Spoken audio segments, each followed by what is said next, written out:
Yeah, Coach, when we talked to you a while back and you named the three players that be rotating at each D tackle spot, Antoine Jackson's name didn't really come up, it seems like. What changed moving into this game, and then what allowed him to play so well at the end? Well, he's had a great fall camp. And he got 6, 7 guys, I should mention everybody, but Antoine been quietly coming on as a player. I mean, he's what we thought he was going to be. He's got a chance to really help us down the stretch. And he did a really great job for us on Saturday, so his confidence is up now, and I think he'll continue to contribute as we go forward. Over here to the right, Austin. Larry, I've asked you a couple of times about Jay Sean, how excited he was to go to 3-tech, and then all of a sudden, he's not at that home anymore. He was getting comfortable. How did you guys decide to move him? I guess it was the injury, but what was that conversation like, and did he take that news well? Did he seem really excited to play that 3-tech? Yeah, we thought about it for a little bit, whether to move him or not. We thought, the first thought was not to move him because he played so well at the 3-tech position. But we felt going into the game the first time, we didn't want a freshman to start at that position because they were a running team. And so we had a conversation with Jay Sean. Jay Sean's a team player. He didn't blink an eye. And I said, here's the things we have to teach you to do. And I tell you what, he did a great job for us. He really did. The way he played, are you tempted to just leave him there, or do you still prefer him at 3-tech? I prefer him back at the 3-tech position because, as you know, my philosophy is on 3-tech. He has to be a great pass rusher. Jay Sean brings a different level at that position, so we're going to move him back and continue to go forward. Second row right, Tony. Talking about Jay Sean, was that his best game as a Buckeye? I think it was. I think he did some things that really show his ability. And you saw him run down like a jet stream. That's tough to do. And then you saw his pass rush ability, knocking the ball out, sack fumble. So I think he's in a really good moment, right? But he's had a great camp, so I'm not surprised. Fifth-year player finally gets it, he understands it, and so we look for great things from him. And you said you'll have him back at 3-tech. Does that start this week? Will he be back there this week? That's our plan, is to try to get him back to 3-tech. We may move him again, so who knows? Does that mean Tyreek and Tyler are good to go? Not quite yet. We haven't practiced this week, but we've got a plan there if that happens. So we'll practice both ways to see what happens, and then we'll make the decision to get close to Friday. Front row right, Bill. Yeah. Just in general, you had all those injuries. How do you think you guys just played, especially with the depth? Obviously dominating start, and then the whole defense tailed off. How do you think your guys playing overall? I thought at the beginning of the game we played really fast. You could sense that watching the videotape. When you get a chance to come back and watch it, I thought we played really fast. I thought our kids did a great job at handling adversity. That's the biggest thing. We always talk about the next guy up. You want to play away from playing 40 plays if you're a second string guy. And I think that's the mantra in our room. So our kids kind of believe that, players believe that. And so it wasn't surprising that we were going to adjust and adapt and go forward. It was really cool to see how well we played the first half. Javante got a lot of snaps.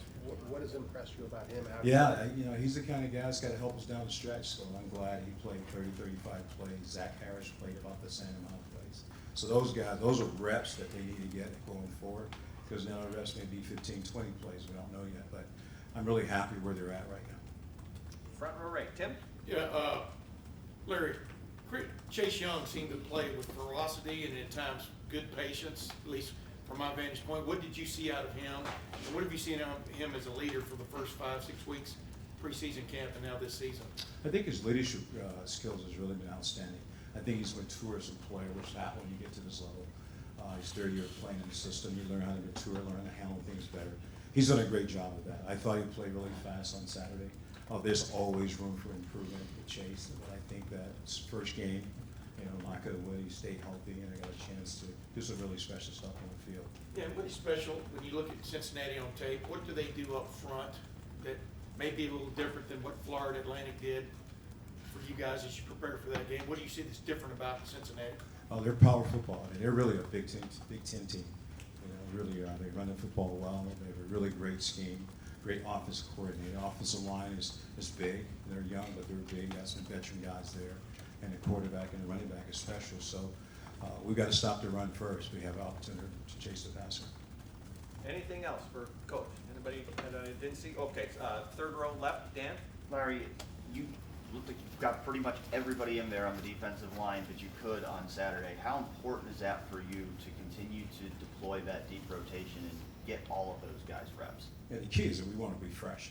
so we'll have opportunity to play guys, 8 or 9 guys, sometimes 10, down the stretch. It's a long season, you never know what's gonna happen, so those guys got those snaps now, can go in the game, not be the first time in the game, they've been in the game, played in a big game, and hopefully that'll help us. So we're gonna continue to do that. I like to play fresh. I think that's the key to having tempo offense or playing base defense, or playing base offense, is to make sure you rotate guys. Jerron Cage, Alex Williams, Noah Potter, some of the other guys that got in there, how did you feel about the way those guys performed? I played well, first time, Noah Potter going into the game, Alex went playing, so it's kind of cool to watch these guys play, and so we'll see how they grow from there. Fourth row left, Jared? I asked Ryan about their run game and about Michael Warren, and when you're playing somebody who's a little different, a guy that's physical and will run through you a little bit, it's- obviously you don't play differently, but how do you coach a little differently? when you- Well, we got to coach a little different this week. We got to stay in our gaps, have great gap integrity. We got to get hat to the ball. We got more than one guy to get on the ground. He's a really outstanding back and run really hard, great power, great legs, great first step, and he can make you miss. And so we got to get some hats to the ball to make sure we have a chance to stop him. But the biggest thing really be gap down, make sure we can gap integrity, that we're not out of our gaps, because he'll run through one. It's a gap. And final question, over here to the right again, Austin? Larry, I know Jonathan was so excited, senior year, captain, and then to have that injury and miss the first game for sure. How did he take that? How is he responding? What's your role in keeping him involved and ready for when he does get back out there? John was a resilient guy now, I tell you, we cried a little bit in the beginning, just to get through it.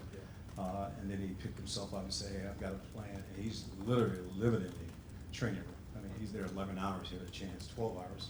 24 hours would let me to go to class, but he's got to go to class sometimes. But that's the kind of guy he is, though. He really is. He's working hard. He's been a great leader off the field. He's in our meeting room every day with our players, talking to them, especially young guys, encouraging them. So he's been a real plus off the field because he's not playing, but he brings a lot to the table. Great. Coach, thank you very much. Yeah. Thanks, sir.